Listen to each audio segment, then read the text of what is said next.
Hello again, everyone. This is Louis Setti speaking as the Blue Ridge Reporter on Friday evening, February 24th, 2012, when the local newspaper here, the Lynchburg News in Advance, put it as its banner headline that the city of Lynchburg is to lose its mail processing plant on Oddfellows Road, and one is going to be closed in Roanoke as well. So in this region there will be two mail processing centers that will be closed, part of a group of 252 such centers that are being considered for closure because of the tremendous costs involved in the U.S. Post Office effort to move mail relative to the amount of money that they can charge and take in, and also affected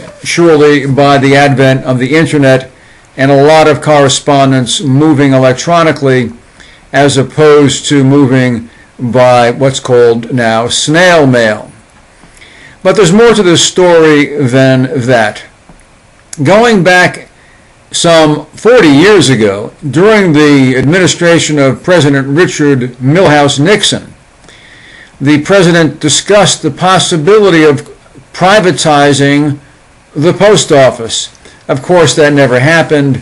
It might have been just campaign talk. I can't recall exactly what context that comment arose in, but there was some, at least preliminary or basic fleeting discussion even at that point about privatizing the post office. The Postal Service enjoys a legal monopoly in moving what's called first-class mail. Private carriers cannot compete with the post office to do that. It's against the law. Despite the fact that the government carved out for the Postal Service this monopoly, the government-operated Postal Service cannot succeed. And there are reasons for this, but it basically boils down to the incapacity of a governmental system to deliver goods and services. And to the extent that the government takes over the healthcare system, whether through a total takeover in the Obama format or even a lesser takeover as occurred now, to the extent that the federal government gets its hands on the medical system, that too will experience poor service and extraordinary costs, and therefore shortages and the unavailability of the services as this process surely would unfold. Now, there's also an interesting anecdotal story about the Postal Service here in Lynchburg in particular, but I'm sure this story could be told elsewhere, except a juxtaposition of a private company and the Postal Service literally across the street from each other made the story quite dramatic, quite vivid, quite visual in its impact. Now, I must say preliminarily that I knew a lot of the postal workers at the Oddfellows Road Post Office. Some were very accommodating, some were very polite, some were very hard workers. But I must say, too, there were times at the Oddfellows Road Post Office when there would be a line out the door, some 10, 15 customers waiting to be served, at a busy time of day when people were leaving their employment and on the way home, making a required postal run.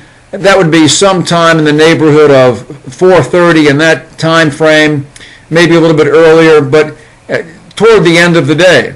And there were times when people were waiting online and the postal clerk at the window would simply put up his little sign, say closed, and walk away for his break because that was what the union provided. He was entitled to his break. And there were, on many occasions, many people waiting, and there would be one postal clerk taking care of the group, or perhaps two, but some days when there were that many people waiting, a good number of postal workers, so all the clerks needed to be on their counters, but break time came, and so the public would just have to accommodate the union governmental system.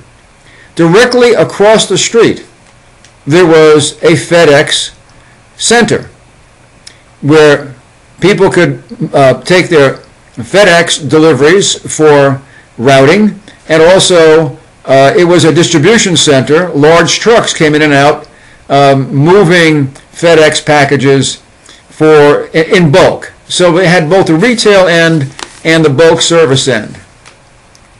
The service there was always accommodating. It moved very quickly.